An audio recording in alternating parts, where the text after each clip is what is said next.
Well, ladies and gentlemen, you would all agree with me that films, movies are indeed integral part of everyone's lives. Most of us dream of becoming a doctor, engineer, but very few of them have a different thought process. They want to do something big in movies. We have one such person from North Karnataka, Hubli, who has made it big in the world of Bollywood. He has written scripts to multi talented, multi starrer, superstar movies like Bajrangi Bhaijaan, Queen, Ghan Chakkar, Phantom, and so on.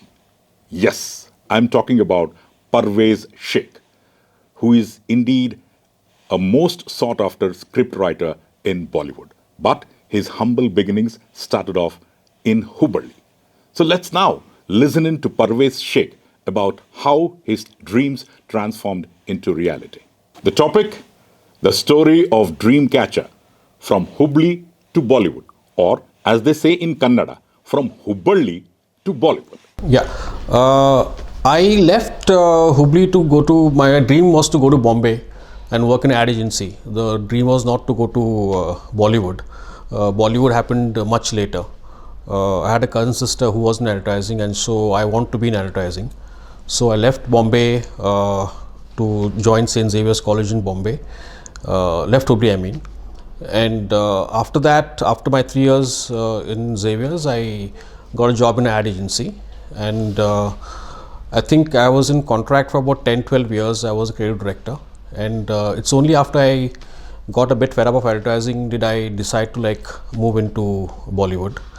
And it happened by chance actually. The whole journey of moving to Bollywood was Vikas Behel, who was the director of Queen, was in my agency, and that's how we became friends. And after that he left and joined UTV Spot Boy as a producer. And after I quit advertising, I was doing nothing for a couple of years, and that's when Vikas told me, why don't you do you have any ideas for a film? So I bounced off the idea of Ghan Chakkar, my first film, which with Vidya and Imran Hashmi.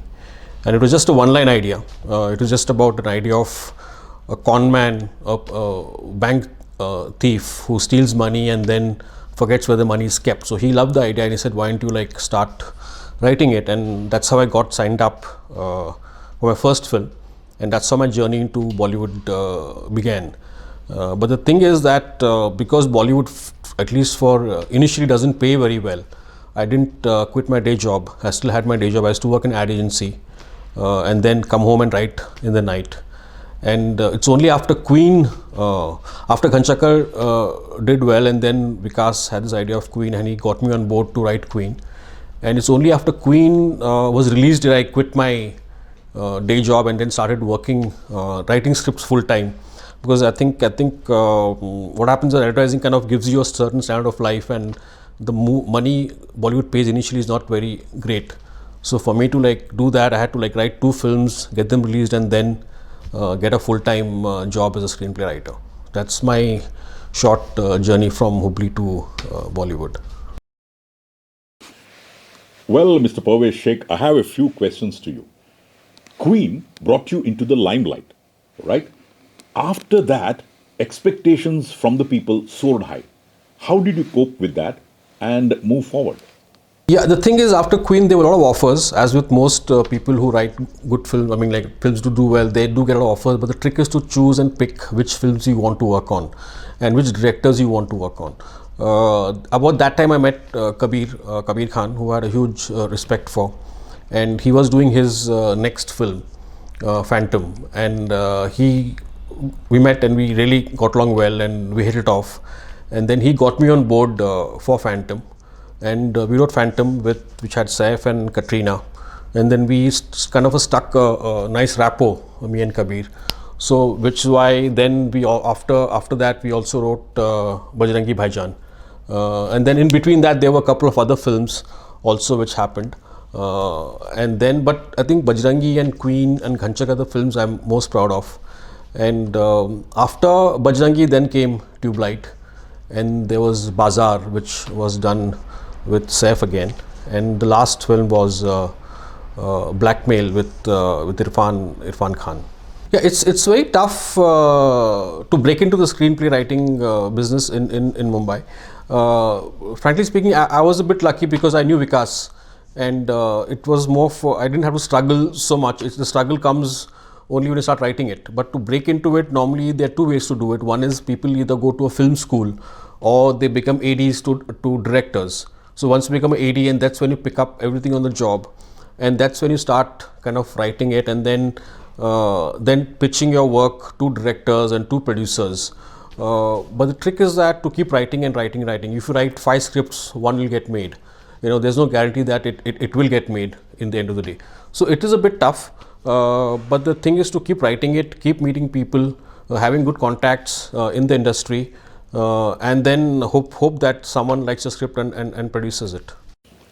My next questions to you is, COVID has impacted all aspects of life, and one such thing is the OTT. Now, is OTT a temporary phenomenon, or is it going to stay for long? No, I think it's a temporary phenomenon. I think things will get better once the vaccine is there. Theaters already reopened, but people are scared to go to a theater. I wouldn't go to a theater and sit for 2 hours in an enclosed space with people who I'm not sure whether will or will not wear a mask. But I think things will improve once we have a vaccine. I think movies are being shot. I know of movies that have already been shot and finished.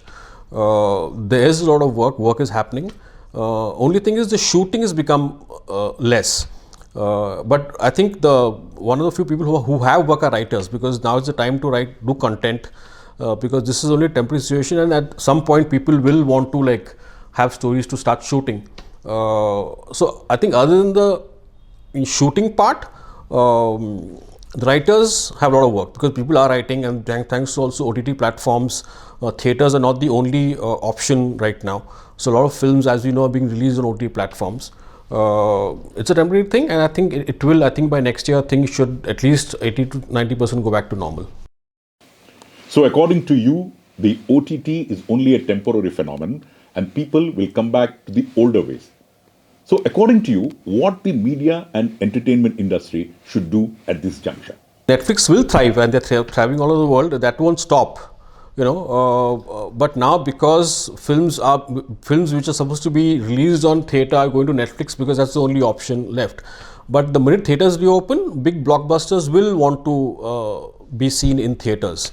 I don't think a big blockbuster film of Salman or Shah Rukh will want to be Netflix if the option of theaters is there. But there will be other films which will be on Netflix, smaller films.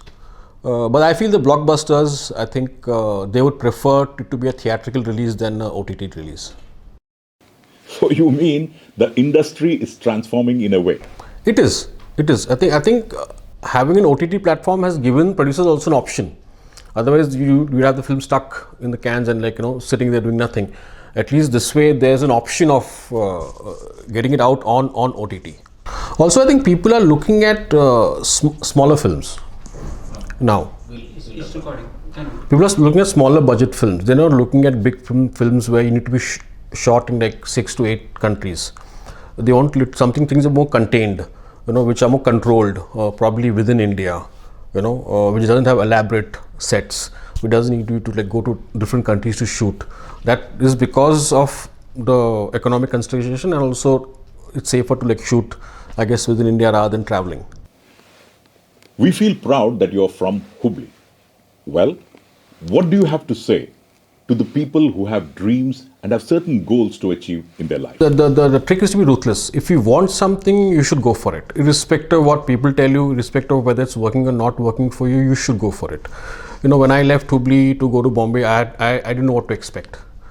I, like a idiot, went and joined English literature in Xavier's, one of the top colleges in the country, and my English was not half as good. So the first year, everything was going above my head. So it was tough. But then if you want something, you will go and get it, irrespective of what people tell you. And if you don't have that, even when it comes to writing, a lot of people say that, how do I become a writer?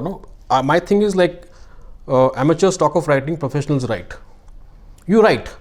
You have to keep writing. When I look at my earlier stuff which I written, it's so bad. My earlier stuff. But then if I didn't go through that, I wouldn't be here. you have to keep writing. It might be bad, it might be, you have to be disciplined. You have to write every day. I write every day, no matter how late I get home, no matter how many wines I've had. When I go home, I write at least one page.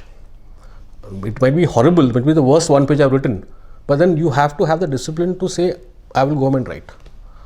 So unless you have the discipline, you'll never achieve what you want to achieve. I think that to me is the most critical learning, is that if you want something, go for it, and single-mindedly go for it, and don't let anyone or anything discourage you.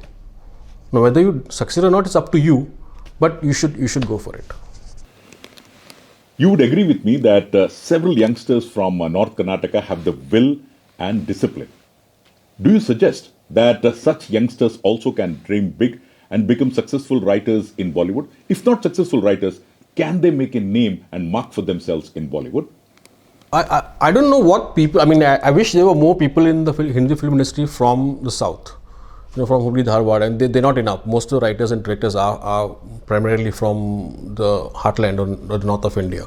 I don't know of many writers who are there from Hubli, Dharwad, Bangalore, who are working in Bollywood. I wish that would change. I hope that changes.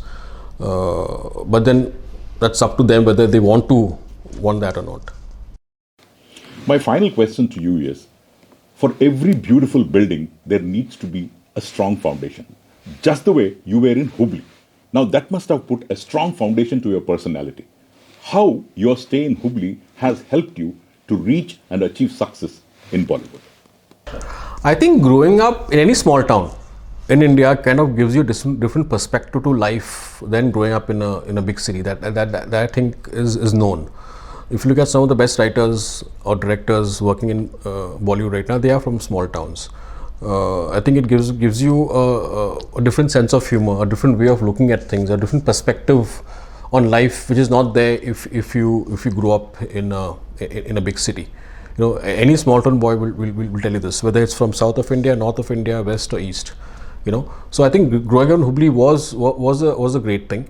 Other than the fact that we had tons of space to run around, things to do, and I think we are one of the lucky generations where we saw the audio cassette and the CD. So we are one of the few generations which straddled both the things in life. So I think that way we're lucky, and I am lucky to have grown up in a small town like Hubli, and it kind of gave me a different perspective on life and on obviously cinema.